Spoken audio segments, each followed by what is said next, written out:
hanya bagi Allah yang dengan nikmat-nikmatnya tertunai segala amal-amal kebajikan. Salawat dan salam semoga terkirimkan selalu kepada junjungan kita Nabi Agung, Nabi besar Muhammad sallallahu alaihi wasallam, kepada keluarga dan para sahabat serta orang-orang yang senantiasa meniti jalannya sampai hari kiamat. Jamaah Masjid Al-Ijtihad yang dirahmati dan dimuliakan oleh Allah, seperti biasa di subuh hari Jumat ini kita akan lanjutkan kajian hadis, dan kita masih berada pada hadis yang ke-7 dari kitab ini, diterima dari sahabat Abdullah bin Amr bin Al-As radhiyallahu taala anhuma, di mana beliau berkata, qala Rasulullah sallallahu alaihi wasallam, Rasulullah sallallahu alaihi wasallam bersabda, arbaun, ada 4 kata Nabi, man kunna fihi kana munafiqa, siapa yang 4 ini ada padanya, maka dia akan menjadi munafiqan khalisa, seorang munafik sejati. Wa man kanat fihi khaslatun minhunna kanat fihi khaslatun minan nifaq hatta yada'aha, dan siapa yang kemunafikan ini atau sifat kemunafikan ini ada pada dirinya, salah satunya saja, maka pada dirinya ada dari sifat-sifat kemunafikan hatta yada'aha, sampai dia meninggalkannya. Maka Nabi sebutkan idza tumina khan, dari sifat orang munafik, apabila dipercaya dia berkhianat. Wa idza haddatsa kadzab, yang kedua apabila dia berbicara dia berdusta. Wa idza ahada ghadar, apabila dia saling bersepakat melakukan suatu perjanjian dia mengingkarinya. Wa idza khasama fajar, dan apabila dia berdebat dia berbuat curang. Muttafaqun alaih. Hadis ini diriwayatkan oleh Bukhari dan Muslim. Para hadirin yang dirahmati dan dimuliakan oleh Allah, telah kita bacakan biografi singkat dari sahabat Abdullah bin Amr bin Al-As radhiyallahu taala anhuma. Adapun tema atau maudhu' dari hadis ini berbicara tentang karakter, sifat-sifat orang-orang munafikin. Jadi setelah sebelumnya di hadis yang ke-6 beliau menyinggung tentang sifat muslim sejati, muslim sempurna, mukmin sejati. Maka dari kesempurnaan pembahasan itu, kalau disebutkan juga tentang sifat-sifat kemunafikan, yang mana itu merupakan lawan dari keislaman. Jadi sebagaimana kita dituntut untuk menjadi muslim yang sejati, mukmin yang sejati, maka itu tidak akan sempurna sampai kita menjauhi sifat-sifat kemunafikan. Dan memang sesuatu itu selalu berjalan berseberangan. Sebagaimana ada muslim, ada kafir. Sebagaimana ada orang baik, ada orang jahat. Ada orang mukmin sejati dan ada munafik sejati. Nah, sebagaimana kita perlu tahu bagaimana sifat karakteristik orang-orang beriman, maka kita perlu tahu juga sifat dan karakter kemunafikan. Untuk apa kita tahu? Untuk kita waspada dan menghindar darinya. Makanya Sayyiduna Umar bin Khattab radhiyallahu an, beliau pernah berkata, innama tunqadu ural islami urwatan urwah idza nasha'a fil islami man lam ya'rifil jahiliyah. Tidaklah ikatan Islam itu terlepas sehelai demi sehelai, seutas demi seutas, melainkan manakala seorang hidup di dalam Islam namun ia tidak mengetahui lawan dari keislamannya, yaitu perkara-perkara jahiliyah. Jadi perlu dia tahu juga perkara jahiliyah itu. Dan ini dari fikih seseorang. Sebagaimana dia perlu tahu akhlak-akhlak yang baik, maka dia perlu tahu juga akhlak yang buruk supaya bisa menghindar darinya. Makanya inilah yang dimiliki oleh sahabat Hudzaifah ibnul Yaman, salah seorang sahabat Nabi. Beliau pernah bercerita, kanan nasu yas'aluna Rasulullah sallallahu alaihi wasallam 'anil khairi.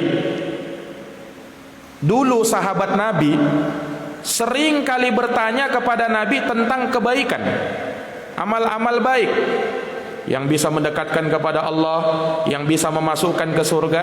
Itu yang mereka tanyakan. Wa kuntu, adapun saya, kata Hudzaifah, aku bertanya kepada Nabi SAW anisyar, tentang kejelekan. Loh kenapa? Makhafata ayudrikani, karena saya khawatir, saya takut jangan sampai kejelekan itu menimpa kepada saya dalam keadaan saya tidak sadar. Ini jamaah sekalian, ini fikih seseorang. Jadi selain dia tahu perkara yang baik, dia perlu tahu juga perkara buruk. Bukan untuk melakukannya, tapi untuk menghindar, waspada darinya. Jangan sampai dia menganggap itu baik, padahal itu buruk. Ini jamaah sekalian yang dirahmati dan dimuliakan oleh Allah. Makanya ada seorang penyair Arab mengatakan, araftu syarra la lisyarri walakin litawaqqihi wa malam ya'rifil khaira minasyarri yaqa'u fihi. Saya mengetahui kejelekan bukan untuk melakukan kejelekan, tapi untuk waspada darinya. Karena orang yang tak bisa membedakan mana baik mana buruk, khawatir jangan sampai dia terjerumus ke dalam yang buruk dalam keadaan ia menyangka itu kebaikan. Nah ini para jamaah sekalian yang dirahmati dan dimuliakan oleh Allah. Kenapa?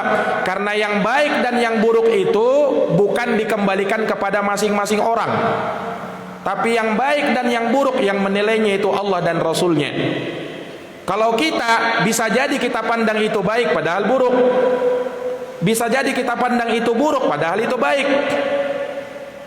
Nah, itu yang difirmankan oleh Allah Subhanahu wa taala, asa an takrahu syai'an wa huwa khairun lakum wa asa an tuhibbu syai'an wa huwa syarrun lakum wallahu ya'lam wa antum la ta'lamun. Boleh jadi kalian menganggap jelek sesuatu padahal itu yang terbaik bagimu, kata Allah. Dan boleh jadi kamu menganggap itu baik padahal itu yang jelek bagimu. Sebab kenapa? Allah yang lebih tahu mana yang baik mana yang buruk itu, sementara kalian tidak tahu. Nah ini para jamaah sekalian yang dirahmati dan dimuliakan oleh Allah. Dan sesuatu itu akan semakin nampak kebaikannya, akan semakin nampak kebagusannya kalau kita tahu lawannya. Ya kan? Kita tidak akan mengetahui manfaat siang kalau tidak ada malam, Pak. Demikian pula sebaliknya, kita tidak akan mengetahui betapa manfaatnya cahaya ini, lampu yang menerangi ini, kalau tidak ada kegelapan. Iya, nah, dengan adanya kegelapan butuh rasanya kita dengan lampu ini. Nah ini jamaah sekalian, memang sesuatu itu ya Allah Subhanahu wa taala ciptakan sesuai dengan pasangannya masing-masing. Nah ini para jamaah yang dirahmati dan dimuliakan oleh Allah. Nah, disebutkan oleh Nabi sallallahu alaihi wasallam karakteristik sifat orang-orang munafikin supaya kita bisa waspada dan menjauh darinya. Jangan sampai dekat-dekat kepadanya. Nah, jamaah yang dirahmati dan dimuliakan oleh Allah Subhanahu wa taala, di dalam hadits Nabi sallallahu alaihi wasallam menyebutkan 4 karakter orang-orang munafik. Ya sebenarnya ini bukan pembatasan. Sifat orang munafik itu banyak. Dalam Quran Allah Subhanahu wa taala sebutkan, dan banyak Allah singgung di dalam Quran sifat-sifat orang munafik. Bahkan kalau kita baca awal Quran, justru yang banyak Allah sifatkan itu karakternya orang munafik. Di awal-awal surat Al-Baqarah itu, Pak, ada sifat orang-orang munafik itu. Orang kafir Allah sebutkan 2 sifatnya orang kafir. Orang munafik lebih banyak, belasan ayat. Kenapa? Nah, ini orang munafik ini bahaya. Dia nampakkan keislamannya padahal kafir, menipu dia. Nah, itulah yang Allah Subhanahu wa taala sebutkan di dalam Quran, innal munafiqina yukhadi'un Allah. Sesungguhnya orang-orang munafik ini mereka menipu Allah. Wa huwa khadi'uhum, dan Allah balas tipuan mereka itu. Mereka menampakkan sesuatu yang lahir tidak sesuai dengan apa yang ada di batinnya. Yaquluna bi alsinatihim ma laysa fi qulubihim. Mereka mengucapkan dengan lisan-lisan mereka apa yang tidak ada di dalam hati-hati mereka. Nah, itu karakternya orang munafik. Lain di lisannya, lain di hatinya. Nah, para jamaah yang dirahmati dan dimuliakan oleh Allah, ulama mengatakan kemunafikan itu ada 2. Ada namanya nifaqun akbar, kemunafikan yang besar. Ada namanya nifaqun asghar, kemunafikan yang kecil. Atau sebahagian ada yang membahasakan nifaqun i'tiqadi, kemunafikan keyakinan. Dan ada nifaqun amali, kemunafikan yang bersifat amalan. Nah, ini ada. Kalau kemunafikan yang ada bersifat keyakinan, kemunafikan akbar yang besar, nah ini kemunafikan yang sebenarnya dia kafir, bukan orang Islam, cuman menampakkan Islam. Nah, mereka ini siksaannya lebih mengerikan daripada orang kafir asli. Sebenarnya dia kafir, cuman menyembunyikan keislamannya. Nah, inilah kemunafikan akbar. Inilah yang dimaksud dengan firman Allah, innal munafiqina, sesungguhnya orang-orang munafikin itu, kata Allah, fid darkil asfali minan nar, berada di darkil asfal, kerak terbawah dari api neraka. Nah, yang paling bawahnya betul-betul itu orang munafik. Siksaannya lebih ngeri daripada orang-orang kafir asli. Nah, ini para jamaah sekalian yang dirahmati dan dimuliakan oleh Allah. Jadi kalau kita lihat penampilan, penampakan, oh seakan-akan dia Islam, seakan-akan dia iman. Tapi apa? Sebenarnya dia tidak begitu.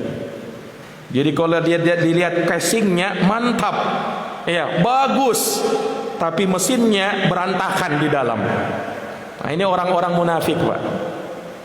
Jamaah yang dirahmati dan dimuliakan oleh Allah, subhanallah, dulu para sahabat Nabi SAW sangat takut mereka ditimpa kemunafikan. Padahal mereka orang-orang yang imannya sudah dijamin oleh Allah Subhanahu wa taala. Tapi bersamaan dengan itu mereka khawatir jangan sampai mereka ini termasuk orang munafik. Lihat, disebutkan dari salah seorang tabi'in mulia yang bernama Ibnu Abi Mulaikah. Ibnu Abi Mulaikah mengatakan, adraktu salasina min ashabin Nabi sallallahu alaihi wasallam kulluhum yakhafuna an-nifaqa ala anfusihim. Aku mendapati lebih dari 30 orang sahabat, semuanya mengkhawatirkan jangan sampai mereka terjatuh dalam sifat-sifat kemunafikan. Subhanallah. Disebutkan sahabat-sahabat yang khawatir takut kepada kemunafikan itu siapa? Sahabat-sahabat luar biasa. Ali bin Abi Thalib, menantunya Nabi. Umar bin Khattab, sahabat terbaik Nabi setelah Abu Bakar. Aisyah radhiyallahu anha, istri yang paling dicintai oleh Nabi SAW. Abu Hurairah radhiyallahu anhu. Mereka orang-orang utama ini, tapi subhanallah sangat takut mereka terjatuh dalam kemunafikan. Sampai Amirul Mukminin Umar bin Khattab radhiyallahu anhu pernah bertanya kepada sahabat Hudzaifah. Sahabat Hudzaifah ini dikenal sebagai sahibus sir, pemegang rahasianya Nabi. Beliau tahu nama-nama orang munafikin. Umar pernah tanya kepada sahabat Hudzaifah, "Ya Hudzaifah, hal sammani Rasulullah SAW minal munafikin?" Wahai Hudzaifah, kau tahu siapa nama-nama orang munafikin? Apakah Nabi pernah menyebut saya sebagai bagian dari orang munafikin itu? Subhanallah. Umar ini orang yang sudah dijamin surga, tapi masih saja khawatir jangan sampai beliau ini termasuk orang munafik. Subhanallah. Nah, kalau sahabat saja masih khawatir, bagaimana kita? Bagaimana kita? Iya. Nah, karena tidak ada jaminan iman kita ini selamat. Bahkan siapa yang merasa aman dari makar Allah, mereka itulah orang-orang yang merugi. Allah berfirman, "Afa aminu makrallah fala ya'manu makrallahi illal qaumul khasirun." Apakah mereka itu merasa aman dari makar-makar Allah? Tidak ada yang merasa aman dari makar Allah kecuali orang-orang yang pasti merugi, kata Allah Subhanahu wa ta'ala. Nah, ini para jamaah, makanya dijelaskan di dalam agama kita bagaimana sifat orang munafikin itu. Bahkan di dalam Quran ada satu surat disebut sebagai suratul munafiqun, suratnya orang-orang munafik. Dijelaskan di situ oleh Allah bagaimana orang-orang munafik itu. Nah, ini menunjukkan betapa memang mendapat perhatian yang besar di dalam agama kita ini tentang karakter orang-orang munafikin.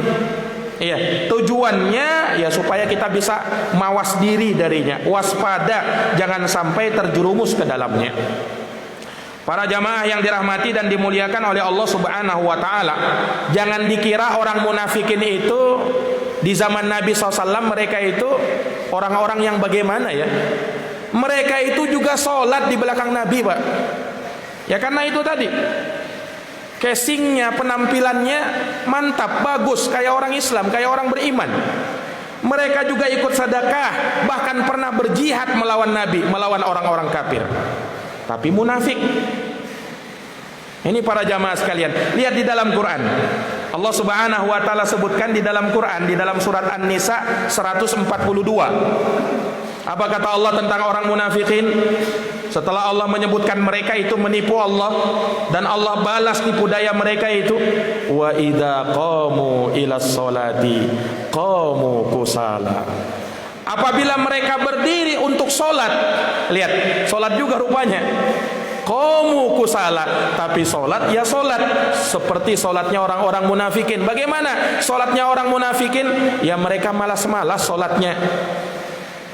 Nah, makanya kalau ada orang yang malas-malas sholat, ya ini dari sifatnya orang-orang munafikin.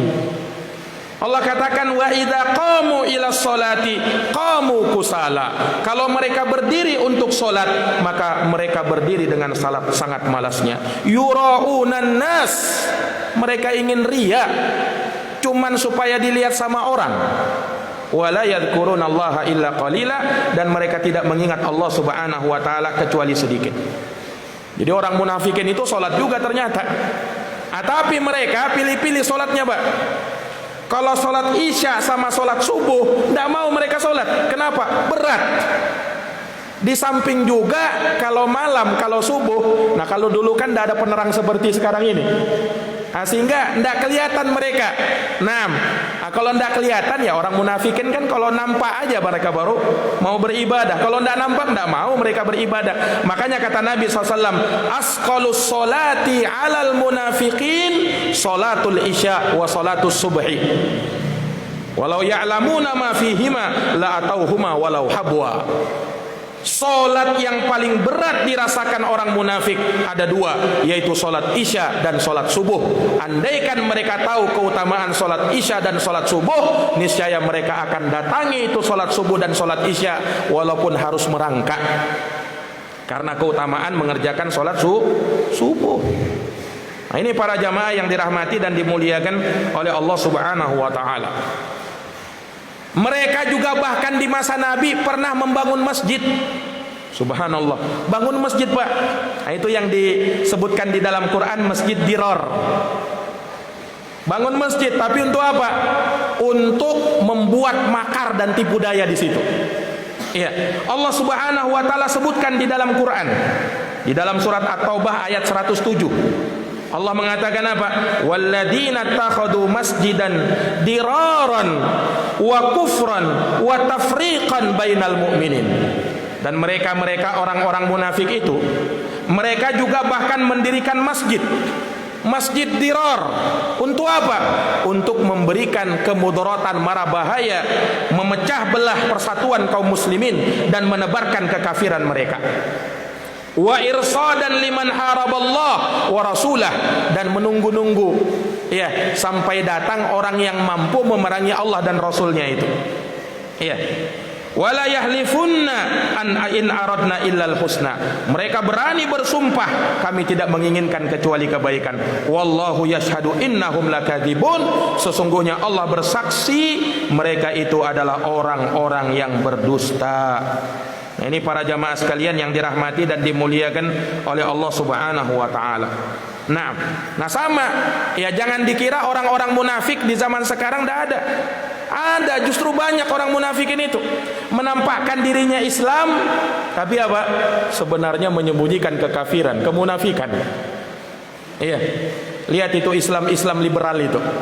Nah, yang menyatakan apa namanya pluralisme, semua agama sama. Iya. Ya jangan orang Islam aja lah yang merasa dirinya benar, yang lain juga bisa dibenarkan. Ini kan kemunafikan yang seperti ini, Pak. Iya. Dan mereka berusaha, berani kadang sampai apa? Mendustakan ayat-ayat Quran. Makanya mereka yang tidak benar mereka bela. LGBT mereka bela itu. Nah, dengan penuh pembelaan, bahkan mereka meragukan kisah dalam Quran itu. Katanya kisahnya kaum Sodom, kaum Nabi Lut itu perlu dikaji lagi historisnya katanya. Perlu dikaji ulang lagi sejarahnya benar atau tidak. Subhanallah. Allah sebutkan dalam Quran kok dipertanyakan lagi. Ini para jamaah sekalian yang dirahmati oleh Allah. Allah sebutkan bagaimana kaumnya Nabi Lut itu, bagaimana azab yang menimpa mereka. Falamma jaa amruna, tatkala datang perintah kami, azab kami kepada mereka. Apa kata Allah? Ja'alna 'aliyaha safilaha. Kami jadikan kaumnya Nabi Lut itu tatkala ditimpa azab, yang di atas menjadi yang di bawah, yang di bawah menjadi yang di atas. Maksudnya apa? Allah jungkir balikan mereka. Disebutkan dalam sebagian kisah, mereka itu di subuh hari, siksanya datang di subuh hari, Pak. Jadi tempat mereka itu diangkat sama Allah Subhanahu wa taala. Ketika di suatu ketinggian tertentu, mereka dalam keadaan tertidur lelap. Sampai-sampai mereka dengar suara burung itu sangat dekat dengan mereka. Ternyata mereka sudah apa? Berada di angkasa, tempat mereka itu. Kemudian kami balikkan mereka. Dijungkir balikan oleh Allah Subhanahu wa taala. Cukup sampai di situ? Enggak. Wa amtarna 'alaiha hijaratan min sijilin mamdud. Kemudian kami lempari mereka itu dengan apa? Dengan batu dari tanah yang terbakar. Sudah buminya dijungkir balikan, lalu apa? Dilempari lagi oleh Allah Subhanahu wa taala dengan batu dari tanah terbakar. Nauzubillahi min dzalik. Nah, ini orang-orang munafikin mulai meragukan kisah ini. Subhanallah. Nah, ini para jamaah sekalian yang dirahmati dan dimuliakan oleh Allah Subhanahu wa taala. Makanya kita waspada, harus waspada dari yang namanya kemunafikan itu. Jangan sampai menimpa kita. Para jamaah yang dirahmati dan dimuliakan oleh Allah. Nah, perhatikan di dalam hadis Nabi SAW menyebutkan 4 karakter munafik. Sekali lagi ini bukan pembatasan. Karena dalam sebagian riwayat Nabi juga menyebutkan sifat orang munafik itu 3. Ayatul munafik salasun, kata Nabi. Tandanya orang munafik ada 3. Idza haddatsa kadzab, kalau dia berbicara dia dusta. Wa idza wa'ada akhlaf, kalau dia berjanji dia tidak mau menepati. Wa idza tumina khan, kalau dia dipercaya dia pun berkhianat. Nah, di sini Nabi sebutkan 3. Kalau dalam hadis yang ada sama kita, Nabi sebutkan ada 4. Jamaah yang dirahmati dan dimuliakan oleh Allah Subhanahu wa taala. Perhatikan. Yang pertama Nabi SAW sebut apa? Idza tumina khan. Kalau mereka dipercaya, orang munafik itu bagaimana? Khana, mereka berkhianat. Iya. Kalau diberikan amanah, diberikan kepercayaan, mereka tidak mau menunaikan amanah itu dengan semestinya. Amanah, Pak. Ya, ketika diberikan amanah, dan orang mukmin itu ketika diberikan amanah, mereka akan menjalankan amanah tersebut, menunaikannya sebagaimana mestinya. Ya kan? Ada orang nitip kepada kita barang, sesuatu atau apa, itu amanah. Iya, kita wajib menunaikan amanah tersebut sebagaimana mestinya. Ketika seorang diberikan kepercayaan untuk memimpin misalnya, itu amanah. Kita jalankan amanah tersebut sesuai dengan apa yang Allah Subhanahu wa taala perintahkan. Nah, betapa banyak sekarang ini orang-orang yang apa? Yang mengkhianati amanah-amanah itu. Ketika ditugaskan dengan suatu tugas, diberikan suatu pekerjaan, itu amanah, Pak. Ketika kita sudah teken kontrak misalnya pekerjaan, oh jangan dianggap remeh. Walaupun itu muamalah kaitannya dengan perkara dunia, tapi ingat itu juga amanah. Kita sudah mendapat gaji dari hal tersebut. Itu amanah. Maka jangan sampai kita bermalas-malasan di dalam menjalankan amanah yang sudah dipikulkan kepada kita. Ya, ketika kerja bersungguh-sungguh bekerja. Itu amanah diberikan kepada kita. Jangan dia sering bolos kerja. Jangan dia datang terlambat kerja, itu amanah. Kita sudah mendapatkan gaji di situ. Kata para ulama, itu amanah. Kapan kita mengkhianatinya, maka kita tergolong sebagai orang yang pengkhianat. Termasuk dari sifat-sifat orang munafikin. Kata Nabi apa? Al-muslimuna ala syurutihim. Orang-orang Islam itu sesuai dengan syarat-syarat yang mereka buat. Illa syartan ahalla haraman au harrama halalan. Kecuali syarat yang menghalalkan yang haram atau mengharamkan yang halal. Itu tidak boleh dipenuhi. Tapi kalau syaratnya bagus, penerapan ada timbal balik, itu amanah. Kita wajib menjalankan amanah itu sebagaimana mestinya.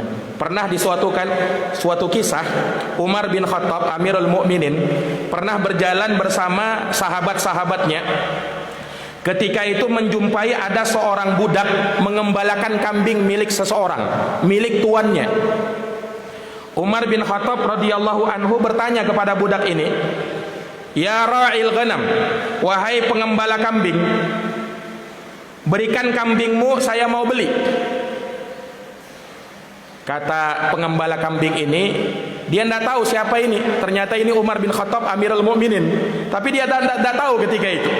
Dia bilang, "Ini bukan milik saya. Ini saya hanya ditugaskan mengembalakan kambing milik tuan saya. Kalau mau beli, beli sama tuan saya, bukan sama saya."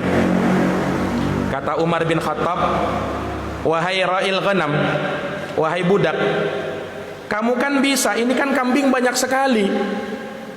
Kamu beli jual saja sama saya. Nanti kau katakan sama tuanmu kalau ada satu seekor kambing yang dimakan oleh serigala. Selesai, kamu dapat uangnya." Umar ingin mengetes orang ini radhiyallahu ta'ala anhu. Apa kata orang ini? Subhanallah, orang ini memang bertakwa kepada Allah dan dia amanah. Apa kata dia? "In kana malikuha la yarani fa innallaha yarani." Kata dia, apabila tuanku tidak melihat aku, maka sungguh Tuhanku melihat diriku, dan aku bukan seorang pengkhianat. Subhanallah, mendengarkan ucapan orang ini, teguh dia di atas hal tersebut, menangis Umar bin Khattab radhiyallahu anhu. Kemudian beliau cari siapa tuan budak ini, beliau merdekakan, dan beliau mengatakan, "Subhanallah, aku sangat kagum kepadamu. Dengan kalimatmu tadi, engkau saya bebaskan. Dan aku ingin dengan kalimat tersebut, engkau pun dibebaskan oleh Allah Subhanahu wa ta'ala dari api neraka." Subhanallah. Nah, ini orang yang amanah, Pak. Ya, ini orang yang amanah. Pernah juga disebutkan satu kisah. Ini juga dari Amirul Mukminin Umar bin Khattab radhiyallahu anhu. Ketika beliau radhiyallahu anhu bersama salah seorang maulanya. Jadi Umar bin Khattab ini, beliau Amirul Mukminin, subhanallah, beliau tidak bisa tidur, Pak, kalau belum menyelesaikan urusannya, masalah kaum muslimin. Beliau pantau kaum muslimin, keadaannya bagaimana. Kalau sudah selesai masalah mereka, tidak ada lagi yang kesusahan, baru beliau enak tidurnya. Kalau tidak, beliau akan keliling kota Madinah memeriksa siapa orang-orang Islam, orang-orang yang beriman yang lagi kesusahan. Beliau bantu. Ini di masa kepemimpinan beliau ketika itu, radhiyallahu taala anhu. Nah, pernah disebutkan suatu malam, tengah malam sudah ini, beliau saking capeknya, beliau akhirnya beristirahat, nyandaran, bersenderan di suatu tembok milik rumah seorang wanita, bersamanya ada putrinya, ada anak gadisnya. Umar bin Khattab mendengarkan percakapan mereka antara ibu dengan anak perempuannya ini. Kebetulan mereka ternyata berjualan susu, Pak.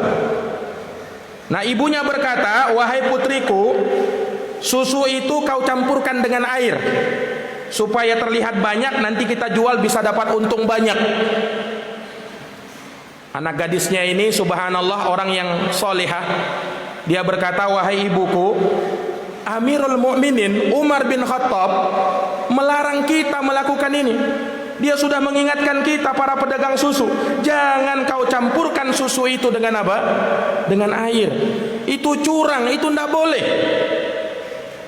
Kata anak gadisnya ini. Apa kata ibunya? "Wahai anakku, wahai putriku, kan Umar sekarang tidak ada di sini. Nah, ini tengah malam di rumah kita yang kecil ini, dia tidak dengar."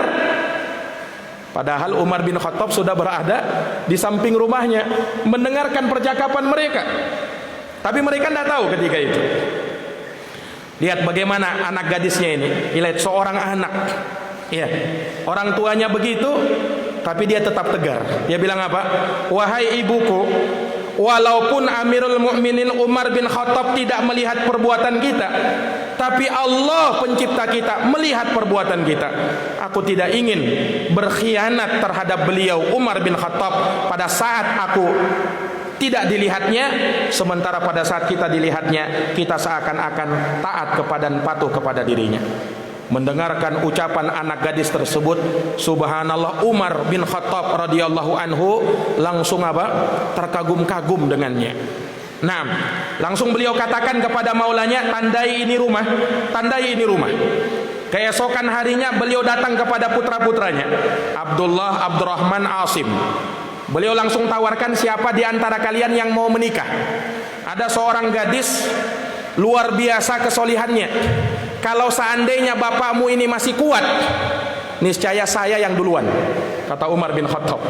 Tapi bapakmu ini sudah tua, kalian yang saya kasih. Siapa yang mau menikah? Abdullah bin Umar, Abdurrahman ketika itu mengatakan, "Wahai bapakku, saya sudah punya istri." Akhirnya yang menikahinya anaknya yang bernama Asim. Dinikahkan oleh Umar bin Khattab dengan wanita tersebut, ya. Dari hasil pernikahannya lahir seorang putri.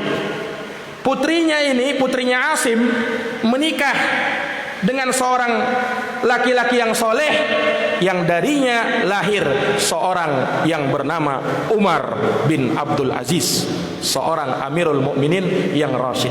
Subhanallah. Nah, ini para jamaah sekalian yang dirahmati dan dimuliakan oleh Allah Subhanahu wa taala. Baik. Jadi ini ya terkait dengan apa? Amanah. Orang-orang Islam adalah orang-orang yang pandai menjaga amanahnya, dan mereka tidak mau berkhianat terhadap amanah yang diberikan kepada mereka. Mereka pegang itu kuat-kuat, dan mereka tidak mau untuk berkhianat terhadap apa yang telah diberikan kepada mereka. Kemudian yang kedua apa? Wa idza haddatsa kadzab. Apabila dia bercerita, dia pun berdusta. Ini karakteristik orang munafik yang berikutnya. Kalau dia berbicara, dia apa? Berdusta. Apa itu dusta? Dusta itu mengabarkan sesuatu tidak sesuai dengan realitanya. Nah, orang-orang munafikin ini terkenal dengan kedustaannya. Lihat Allah Subhanahu wa taala berfirman dalam surat Al-Munafiqun, ayat yang pertama yang Allah katakan, "Idza ja'akal munafiqun." Apabila datang orang-orang munafik kepadamu wahai Muhammad, qalu nashhadu innaka la rasulullah. Lalu mereka mengatakan, kami bersaksi engkau adalah utusan Allah. Wallahu ya'lam innaka la rasuluh. Dan Allah Subhanahu wa taala tahu bahwa engkau benar-benar utusan Allah. Wallahu yashhadu innal munafiqina lakadzibun. Dan Allah bersaksi bahwa orang-orang munafik itu adalah orang-orang yang berdusta. Jamaah yang dirahmati dan dimuliakan oleh Allah, Imam Nawawi dalam kitabnya yang sangat terkenal yang berjudul Riyadhus Shalihin, beliau menyebutkan satu bab larangan berdusta. Ayat pertama yang beliau bawakan adalah firman Allah, wala taqfu ma laisa laka bihi ilm. Janganlah kau berhenti terhadap sesuatu yang kau tak punya ilmu terhadapnya. Innas sam'a wal basara wal fuad, karena sesungguhnya pendengaran, penglihatan dan hati, kullu ulaika kana anhu mas'ula, semuanya itu akan dimintai pertanggungjawaban oleh Allah Subhanahu wa taala. Ya. Maka di dalam ayat Allah melarang kita mengikuti sesuatu yang kita tidak punya ilmu terhadapnya. Nah, kalau kita dilarang mengikuti sesuatu yang kita tak punya ilmu terhadapnya, maka bagaimana lagi kalau kita tahu ilmunya, kemudian kita sampaikan namun tidak sesuai dengan ilmu tersebut, tidak sesuai dengan realitanya, artinya berdusta. Nah, ini para jamaah yang dirahmati dan dimuliakan oleh Allah, sengaja berdusta. Nah, termasuk berdusta juga kata Nabi SAW kalau ada orang yang tidak hati-hati terhadap berita yang dia dengar. Segala berita yang dia sampaikan, yang sampai kepada dia langsung dia sebarkan. Ini juga berdusta. Tidak boleh. Karena berita itu harus kita apa? Harus kita cross check dulu kebenarannya, tabayun dulu, tasabut dulu. Ya. Makanya kata Nabi apa? Kafa bil mar'i kadiban it yuhaddisa bi kulli ma sami'. Cukuplah seorang itu dikatakan pendusta tatkala dia menyampaikan segala sesuatu yang dia dengar. Dengarkan hadis Nabi, cukuplah seorang itu dikatakan pendusta manakala dia menyampaikan segala sesuatu yang dia dengar. Kemudian Imam Nawawi juga menyebut ayat Allah berfirman, wa ma yalfidhu min qaulin illa ladaihi raqibun atid. Tidak ada satupun kalimat yang terlontarkan kecuali di sana sudah ada malaikat raqibun atid yang mencatat semua apa yang diucapkan oleh manusia itu. Makanya berhati-hati dari sini, dari kedustaan. Semua ucapan kita akan dicatat oleh malaikat Allah. Dan Nabi mengingatkan, iyyakum wal kadzib, hati-hati kamu dari yang namanya dusta. Fa innal kadziba yahdi ilal fujur, karena kedustaan itu mengantar kepada kefajiran. Wa innal fujura yahdi ilan nar, kemudian kefajiran akan mengantarkan kepada neraka. Wala yazalur rajul, dan seorang itu berdusta, wa yataharral kadzib, kemudian berusaha dan terus berusaha berdusta, hatta yuktaba indallahi kadzdzaba, sampai dia pun ditulis oleh Allah sebagai seorang pendusta. Ini jamaah yang dirahmati oleh Allah. Perhatikan ayat hadis yang mulia ini. Nabi sebutkan bahwa kedustaan mengantarkan kepada kefajiran. Kedustaan akan menjerumuskan orang kepada perkara yang buruk. Tersebar kefajiran, tersebar kerusakan, adu domba, provokasi, menghasut orang dari kedustaan, Pak. Ini para jamaah sekalian yang dirahmati oleh Allah. Makanya apa? Kedustaan itu mewariskan kedustaan yang lain. Kalau orang sudah berani berdusta, lihat saja, akan lahir kedustaan yang lain. Kita mungkin bisa ambil pelajaran dari kisahnya Nabi Yusuf bersama saudara-saudaranya. Kita bisa lihat di dalam Quran, dalam surat Yusuf, bagaimana saudaranya Nabi Yusuf ketika cemburu dengan Nabi Yusuf membuat makar. Apa pertama yang mereka lakukan? Dusta. Berdusta kepada bapaknya Yakub, ingin membawa Nabi Yusuf bersama mereka supaya bisa main-main, supaya bisa bersenang-senang dengan Nabi Yusuf. Padahal mereka sudah berencana untuk apa? Untuk menjatuhkan Nabi Yusuf ke dalam sumur. Mereka berdusta dengan hal tersebut. Lihat, apakah dustanya sampai di situ? Ternyata tidak. Ketika mereka berdusta seperti itu, lanjut lagi kedustaan lain. Mereka datang kepada bapaknya Nabi Yakub, berdusta lagi. Apa kata mereka? Qalu ya abana. Mereka berkata, wahai bapak kami, inna dhahabana, kami pergi wahai bapak kami, nastabiqu, kami berlomba-lomba, wa tarakna Yusuf inda mata'ina, lalu kami tinggalkan Yusuf di dekat barang-barang kami, fa akalahu dhi'b, kemudian dia dimakan oleh serigala. Berdusta mengatakan Nabi Yusuf dimakan oleh serigala. Wa ma anta bimu'minin lana walau kunna shadiqin. Dan engkau wahai bapakku tidak akan percaya sama kami sekalipun kami ini orang yang jujur, katanya. Sudah dua kedustaan. Berhenti sampai di situ, ternyata tidak. Lanjut kedustaan yang ketiga. Untuk menambah keyakinan supaya bapaknya percaya apa yang dia lakukan saudara Nabi Yusuf ini, mereka bawakan bajunya, seakan-akan bajunya Nabi Yusuf, kemudian dilumuri dengan darah palsu. Nah, ini kedustaan yang ketiga. Waja'u ala qamisihi bidamin kadhib. Mereka datang membawa pakaian Nabi Yusuf, kemudian sudah dilumuri dengan darah palsu. Ini kedustaan ketiga. Subhanallah. Perhatikan jamaah sekalian, berhenti sampai di situ? Ternyata tidak. Al-Kisah, dalam kisahnya Nabi Yusuf kita bisa baca bagaimana Allah Subhanahu wa taala jadikan Nabi Yusuf sampai beliau menjadi bendaharawan kota Mesir. Nah, disebutkan tatkala Allah Subhanahu wa taala pertemukan kembali Nabi Yusuf dengan saudara-saudaranya dalam keadaan mereka sudah tidak kenal lagi Nabi Yusuf. Iya. Kemudian terjadi suatu peristiwa, saudaranya Nabi Yusuf yang paling bungsu, yang konon katanya namanya Bunyamin, itu harus ditahan. Kenapa? Karena di dalam barangnya ada barang-barang kerajaan di situ. Ketika saudara-saudara Yusuf mengetahui, apa kata mereka? Iyasriq, kalau dia mencuri, faqad saraka akhun lahu min qabl, maka sebelumnya saudaranya yang bernama Yusuf sudah melakukan pencurian juga. Kedustaan yang berikutnya, menuduh Nabi Yusuf mencuri. Subhanallah. Perhatikan para jamaah sekalian, ini menunjukkan bahwa kedustaan melahirkan kedustaan yang lain.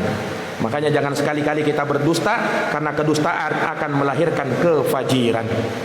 Berdusta itu tidak boleh, walaupun maksudnya untuk bercanda. Walaupun bercanda, Pak.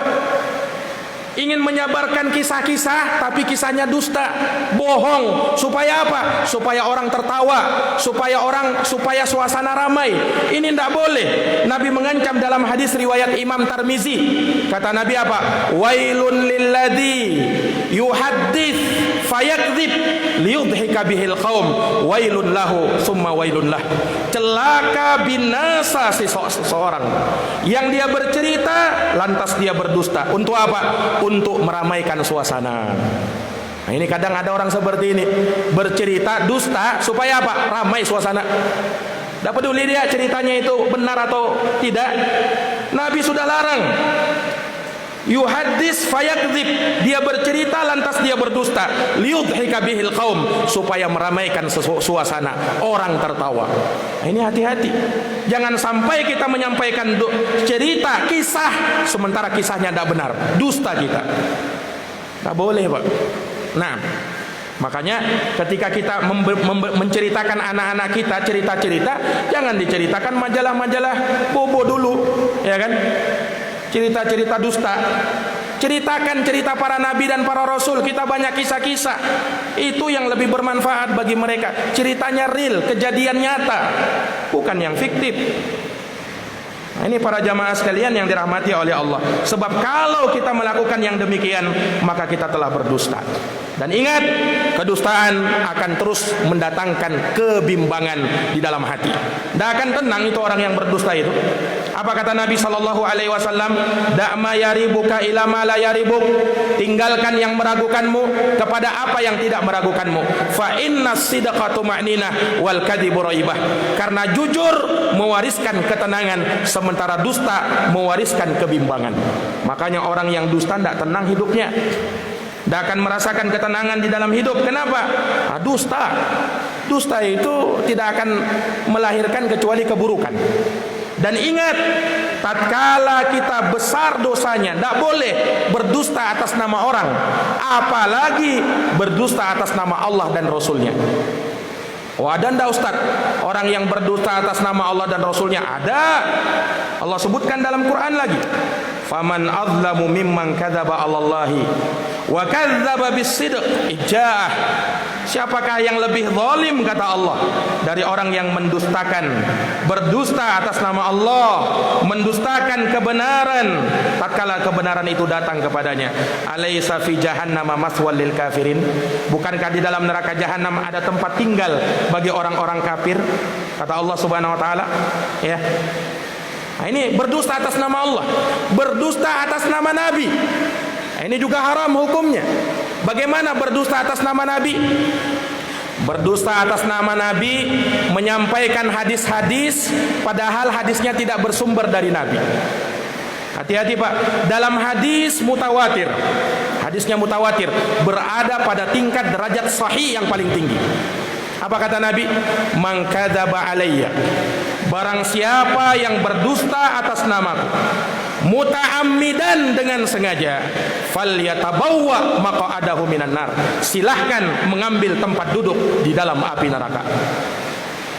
Ini para jamaah sekalian, ya makanya tatkala menyampaikan hadis, kita lihat dulu hadisnya sahih atau tidak. Sebab kalau kita menyampaikan hadis yang dhaif, yang lemah, atau bahkan maudhu, palsu itu hadis, kita berdusta atas nama Nabi. Kata Nabi apa? Silahkan mengambil tempat duduk di dalam api neraka. Ini jamaah sekalian yang dirahmati oleh Allah. Dan hati-hati, hadis-hadisnya Nabi ya tidak semuanya sahih. Ada yang lemah, bahkan ada yang palsu. Bahkan ada yang palsu.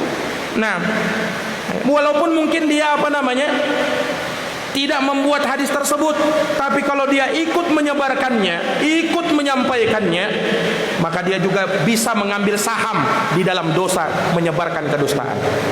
Apalagi atas nama Nabi ini. Ini jamaah yang dirahmati dan dimuliakan oleh Allah. Imam Ibnu Hibban, beliau punya kitab yang judulnya Al-Majruhin.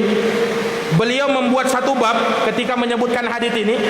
Bab ya, termasuk dusta kalau ada orang yang menyampaikan hadis sementara dia masih ragu akan kesohihan hadis tersebut, tapi dia tetap sampaikan. Kata Imam Ibnu Hibban, itu berdusta atas nama Nabi.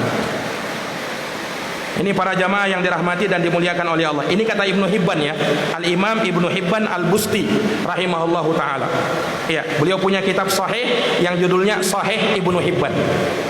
Jamaah yang dirahmati dan dimuliakan oleh Allah, ini berdusta atas nama Nabi sallallahu alaihi wasallam. Dan ingat, kedustaan akan mencabut yang namanya keberkahan. Keberkahan akan dicabut dari orang-orang yang berdusta. Makanya ketika kita bermuamalah, jual beli, maka pastikan muamalah kita lepas dari yang namanya dusta. Tidak ada dusta, tidak ada yang disembunyikan, terang, jelas.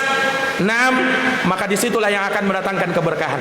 Rasulullah mengatakan, al-bayyi'ani bil khiyar malam yatafarraqa. Dua orang yang melakukan transaksi jual beli, keduanya bisa punya hak khiyar, boleh memilih melanjutkan atau membatalkan. Kata Nabi, fa in sadaqa wa bayyana burika lahuma fi bai'ihima. Kalau keduanya menjelaskan, jujur apa adanya, maka diberkahi jual beli mereka. Wa in katama wa kadzaba muhiqat barakatu bai'ihima. Tapi kalau ternyata ada yang disembunyikan, yang cacatnya dia sembunyikan, jual beli ini, kalau ada yang cacat dijelaskan. Tapi kalau dia sembunyikan dan berdusta, muhiqat barakatu bai'ihima, dicabut keberkahan dalam jual beli transaksi mereka. Ini para jamaah sekalian yang dirahmati dan dimuliakan oleh Allah Subhanahu wa taala. Makanya ya, tatkala kita bermuamalah dengan muamalah yang jujur. Ya, dan kita sudah tahu bagaimana kesudahan bagi para pendusta. Allah Subhanahu wa taala sebutkan di dalam Quran, bahkan imamnya para pendusta. Siapa imamnya para pendusta, Pak? Iblis laknatullah alaih. Apa kedustaan pertama yang dibuat iblis? Mendustai nenek moyang kita, Adam alaihissalam. Dia bersumpah di hadapan Adam, innahu laminan nasihin. Sesungguhnya kami ini wahai Adam termasuk dari orang yang memberi nasihat kepadamu. Adam diperintahkan untuk makan buah yang sudah dilarang oleh Allah. Tapi apa? Iblis berdusta. Wahai Adam, kamu sengaja tidak disuruh makan itu buah. Kenapa? Supaya kamu tidak jadi malaikat, supaya kamu tidak kekal di dalam surga ini. Dusta pertama yang dibuat iblis. Akhirnya apa? Dengan bujuk rayuan terbawalah Hawa, yang kemudian ikutlah Nabi Adam alaihissalam dalam kedustaan itu. Lihat, kedustaan pertama yang dibuat siapa? Oleh iblis. Makanya Allah Subhanahu wa taala mengutuk mereka sampai hari kiamat menjadi penduduk api neraka, kekal di dalam neraka selama-lamanya. Lihat pendusta lain siapa? Fir'aun laknatullah alaih.